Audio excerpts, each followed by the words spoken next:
Olá pessoal, tudo bem? Mais uma vez eu estou com vocês no programa Mais Cidadão. Mas eu tenho uma notícia boa. O programa Mais Cidadão tomou uma iniciativa. Entrou em contato com o Hemocentro da Unicamp, que nessa época do ano recebe poucas doações pelo inverno e agora, sobretudo, por causa da pandemia. Um time de futebol de meninos do São José, que é do bairro Jardim São José, em Campinas, com a iniciativa lá do Ney Ribas, do Edson Souza, vieram até mim, conversamos, entramos em contato com o Hemocentro, fizeram a inscrição deles dentro do site do Hemocentro da Unicamp e aí deu certo. Eles vão fazer a doação de sangue. Não pode mais como grupo, mas individualmente eles vão fazer um atrás do outro e vão mostrar um grande exercício de cidadania. Jovens despertos para o trabalho comunitário, voluntário, que vale a pena.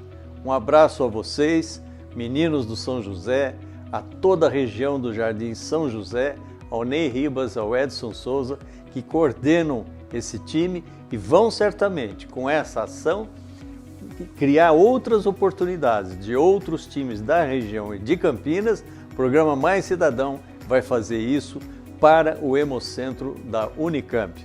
Um abraço a todos os que participaram e que ainda vão doar o sangue, para que então eles possam contagiar mais gente nessa iniciativa. Parabéns! O programa Mais Cidadão de hoje traz o Dr. César Babler.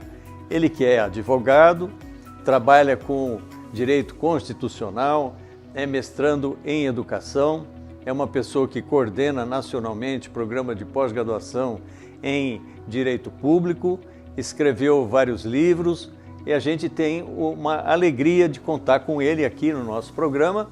Ele que vai falar sobre os direitos das pessoas em plena pandemia.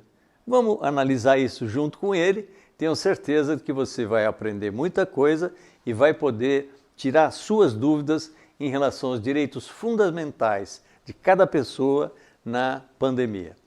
Tudo bem, doutor César? Tudo bem, professor Eduardo. É um prazer estar aqui com o senhor. Muito obrigado. Com o seu povo aí, os seus seguidores. Muito obrigado. É uma grande alegria poder explicar um pouquinho os direitos desse pessoal. Tá muito bem. Bom, nós estamos em plena pandemia. Claro que ela surpreendeu todo mundo, surpreendeu ao senhor, a nós, aos médicos, a todas as autoridades nacionais e internacionais, né? Bom, a gente já vem discutindo direitos fundamentais do cidadão no Brasil. Muitas vezes os cidadãos no Brasil compram seus planos de saúde, compram seus cartões de crédito e muitas vezes nesse processo acabam sendo muito prejudicados, né? A ação dos bancos sobre as pessoas, os direitos das pessoas circularem normalmente, tudo isso são coisas que nós vamos analisar neste programa. Queria que o senhor fizesse uma consideração inicial sobre os direitos do cidadão, como eles se revelam na Constituição, nas leis, quais são os direitos básicos e como a gente pode proteger o cidadão contra qualquer tipo de ameaça. Então, professor, é interessante porque esse programa chama Mais Cidadão e a Constituição Federal de 88 é chamada Constituição Cidadã, né? Coincidentemente, é interessante isso. Por que cidadã? Ulisses Guimarães, na promulgação da Constituição, ele falou: promulgamos a seguinte Constituição Cidadã, porque ela é farta em direitos individuais, ela é farta em direitos fundamentais. E o que significa isso? O povo brasileiro nunca teve tantos direitos reconhecidos numa Constituição antes dessa. A nossa Constituição é muito boa, é muito farta em direitos fundamentais. E o que seriam direitos fundamentais? Então você fala, deve ser direito de liberdade, direito à vida, é muito mais que isso, né? É direito de não ser torturado, é direito de falar, é a liberdade de se expressar, de manifestar o pensamento, é a liberdade, é você ter o direito de alimentação, saúde, educação, que hoje está tão, né, escasso, a gente precisa tanto forçar a educação no povo, né? O segredo é a educação de qualidade é um supra-direito, né? Então a gente tem lá do artigo 5º até o artigo 16 um rol de direitos fundamentais. Não é só o artigo 5º, como muitos pensam. São todos esses que eu falei para vocês, do 5º ao 16. Vai até direitos políticos, direito de votar e ser votado. Tudo isso é direito fundamental do cidadão. E na pandemia, alguns deles estão sofrendo algumas restrições. Certo. O que não significa que eles estão abolidos. Eles continuam presentes. Mas eles estão sofrendo algumas mitigações em nome da saúde, em homenagem à saúde. Por exemplo, a questão do uso de máscara. Obviamente, tem sido colocado através de decretos que as pessoas têm que usar máscaras quando elas saem para uma área pública, ou interna ou externa. Digamos, ela está querendo entrar num supermercado, numa padaria, que é uma área que foi preservada como essencial nesse processo, né? Agora, com o comércio aberto, também algumas lojas. Então, ou você aceita que você tem que usar máscara ou você não pode entrar. Mas o direito de você pôr máscara ou não é um direito de cada cidadão. Como é que fica um direito geral que ele tem de colocar ou não uma máscara com a obrigação fundamental num processo de pandemia? O que vale mais? É a lei maior ou são essas leis menores adaptadas a uma situação totalmente esdrúxula como essa que nós temos hoje? É interessante o senhor tocar nisso, professor, porque a questão das máscaras levou até aquela polêmica que a gente viu na praia, o desembargador, né, desacatando, ofendendo o guarda municipal, porque ele não queria usar máscara e o guarda municipal multou por conta disso. É interessante esse fato porque gera esse ponto, né? Pois é. Qual que é a discussão que está aí? Então eu tenho o direito, eu tenho a liberdade de poder não usar máscara ou usar quando eu quiser? Agora não. Né? A Lei 14.019, agora de 2 de julho de 2020, foi aprovada e previu a obrigatoriedade do uso de máscaras. Né? Na verdade, você está sendo cerceado do seu direito de poder livremente usar ou não máscara em homenagem à saúde de todo mundo. Então existem dois direitos aí conflitando teoricamente. A minha liberdade de usar máscara ou não e a saúde da população. Qual prevalece? A saúde. Portanto, nesse caso, a sua liberdade de usar máscara fica mitigada. E você é obrigado a usar máscara nesse ponto. Tá certo. Muito bem.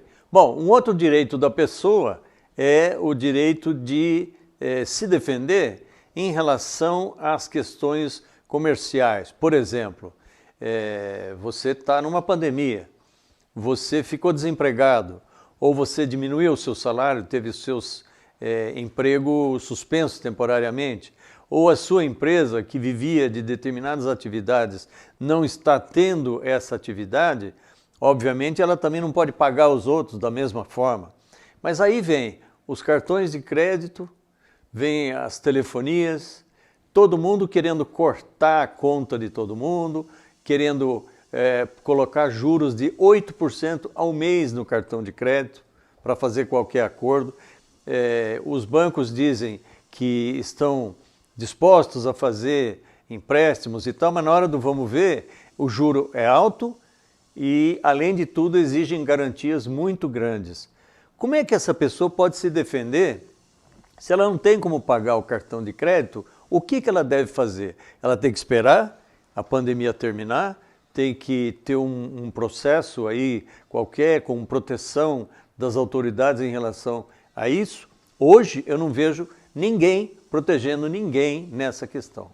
Essa questão é interessante porque ainda está começando a surgir, então ainda nascituro, né? Está começando a surgir essa discussão. Essa polêmica está sendo levada para o judiciário. Então, o que vai acontecer? A gente está judicializando essa questão do crédito do consumidor. É uma questão que envolve relação de consumo. Então, o consumidor, nesse caso que o senhor falou do banco, etc., é sempre favorecido, porque ele está numa relação de vulnerabilidade. E ainda mais na pandemia, porque a pandemia agrava essa vulnerabilidade. Então, o judiciário provavelmente, certamente, eu acredito, ele vai dar guarida, vai dar proteção a esse consumidor que pede uma renegociação, que pede um acordo. Inclusive, os próprios ministros do STF têm falado no futuro do direito. E esse futuro vai desembocar na negociação, na arbitragem, na mediação. É um novo direito. E acho que então os bancos, os planos de saúde vão acabar tendo que se flexibilizar e se adaptar a esse novo mundo que está surgindo. Tá certo. Em relação, por exemplo, aos planos de saúde, né? Muitas vezes você tem o seu plano de saúde, você chega no hospital, aí eu tenho vários exemplos de pessoas que me ligam, que fazem essas denúncias. Você chega lá no hospital, eles dizem, Ah, você está com alguma suspeita de Covid, está com dor, está com as articulações doloridas, está com febre alta e tal, teve contato com alguém com Covid, então a probabilidade é enorme. Aí eles não querem fazer o teste e dizem, se o seu plano de saúde não pagar isso aí e não disser que vai pagar, nós não vamos fazer o teste.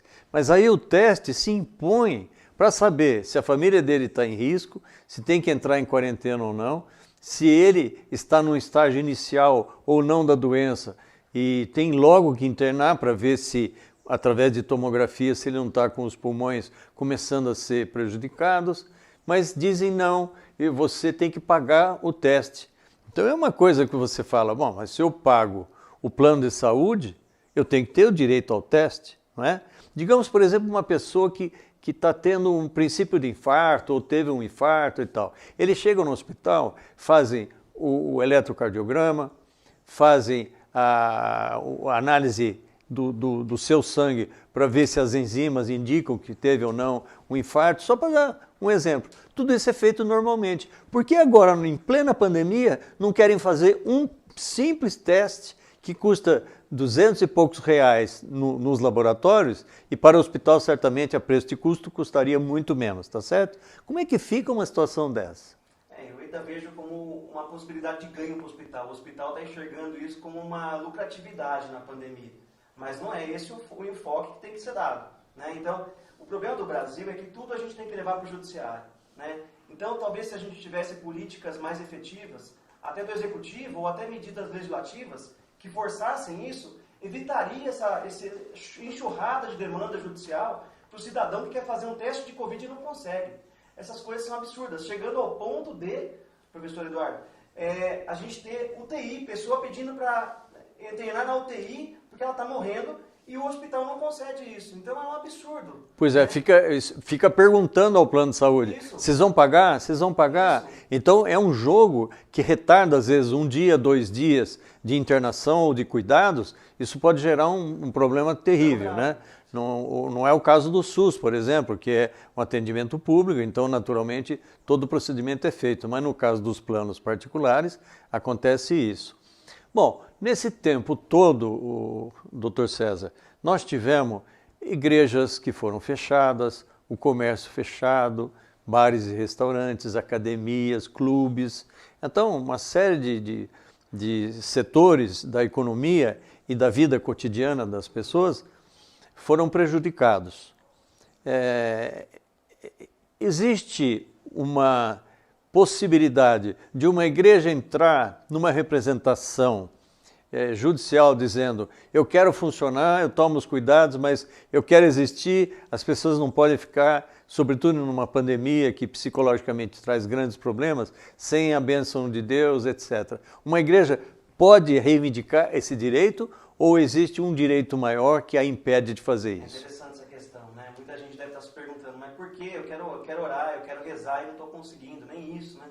É só a liberdade religiosa que está em jogo, é mais um direito fundamental. A liberdade de orar, de ter uma religião, de ir para a igreja, de ir à missa, né?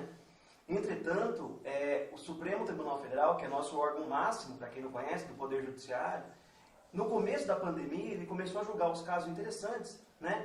Dizendo de quem era a competência para fechar a igreja, para fechar a academia, e isso foi sendo discutido durante a pandemia, e está ainda, até esse momento. E o que ele resolveu? A gente vive num federalismo. O que é federalismo? Então temos a União, os estados e os municípios. O federalismo que a gente vive é cooperativo. O que significa isso? Todos os entes, União, estados e municípios, têm competência para cuidar dessa situação de pandemia.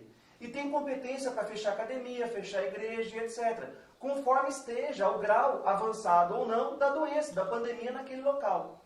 Esse ponto é interessantíssimo, professor, porque todo mundo acha que então o presidente que vai determinar que fecha ou não, mas não é. Isso teve até confusão em torno do âmbito nacional, porque o presidente queria fechar e o Estado abriu. E tudo bem, porque o Supremo já resolveu, e teve que ser levado para o Supremo isso, porque era da briga entre o Executivo, o Supremo já resolveu que todos têm competência para isso. E é justo isso, professor. Por quê? É o município que sabe o que tem lá, o que tem de doente, o que não tem. A União não consegue controlar todos os locais. Temos mais de 5.700 municípios.